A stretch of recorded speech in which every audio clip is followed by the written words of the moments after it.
It's been about 24 hours now since one of the worst police shootings in recent memory, the murder of a 37-year-old white woman who was just killed in her neighborhood, mother of three, courtesy of ICE. Now, if that doesn't upset you, then you're fucking retarded. There's something mentally wrong with you if you think that this is okay. And I'm tired of these justifications from these right-wing MAGA retards always talking about how she shouldn't have been there. She fucking lived in the neighborhood. She lived down the street. This is where her family lived. They probably saw her get shot. Hopefully her 3 kids did not see her get shot. Oh, well, she shouldn't have been involved in that police situation. No one knows what the fuck was going on. No one knows why an unarmed woman was trying to back up and move her car around. No one knows what the hell is going on. And no one knows why she did what she did. She probably did it out of fear. This woman definitely she was unarmed, and I understand a vehicle can be used as a weapon. But come on, if you've seen every video like I have, I've seen every angle. If you look at every angle, you'll see that this woman at any point was trying to be a non-threat as she possibly could be. She was trying to escape. She was trying to evade people with weapons. She had no intention of hitting that guy. He was trigger happy. He had no intention of actually getting out of the way. When you position yourself in front of a vehicle, you're immediately putting yourself in danger. Now, I understand that as a police officer, that's part of the job, but you want to mitigate that danger. And I'm not a police officer. I'm not in any way involved in law enforcement, but the excuse to kill an unarmed person is very loose in my mind. For any of the MAGA retards to say this was justified is just blatant mental gymnastics. They're licking the boot. What's even more disgusting is for the federal officials to walk out, like Kristi Noem coming out and stating that the officer did everything right. He defended himself. All this bullshit. Like, she didn't even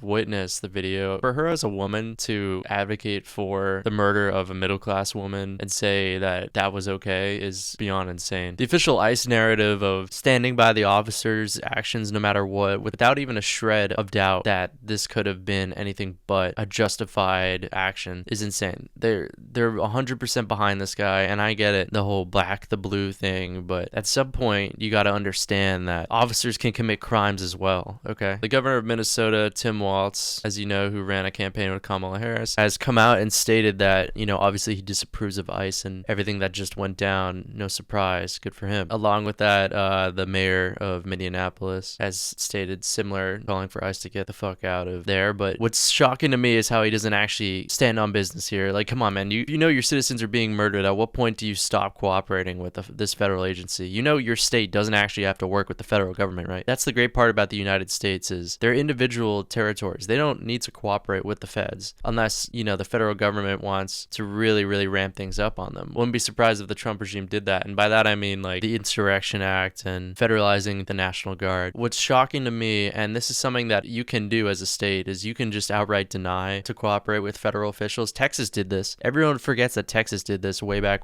during the border crisis. They wouldn't let federal authorities in to remove the barbed wire along the border, and they stood their ground. They held their ground. For some reason, states like Minnesota won't. Blue states like Minnesota will not. So you have to understand that this is all talk from these people, these politicians. They don't actually really give a shit. It's even more disgusting that this falls on party lines more than anything. That this murder is becoming a party line issue. Now, all in all, what the hell does this even mean? What does this mean for the future of the state, Minnesota, and the United States? Most likely, this guy will be charged at some point. Hopefully, he'll be found guilty of murder, second degree. What most likely will happen is he will either get pardoned or there might not even be an investigation. He'll most likely face no repercussions for his actions, at least internally. It's really going to depend on when and if he does get prosecuted. And when he does get prosecuted, it's going to come down to the jury and what biases they have. Can't wait to see what other people have to say about this, especially over the next coming days. I can only imagine it's probably going to fall on party lines, and just like George Floyd, goddamn 2026 is off to a crazy start.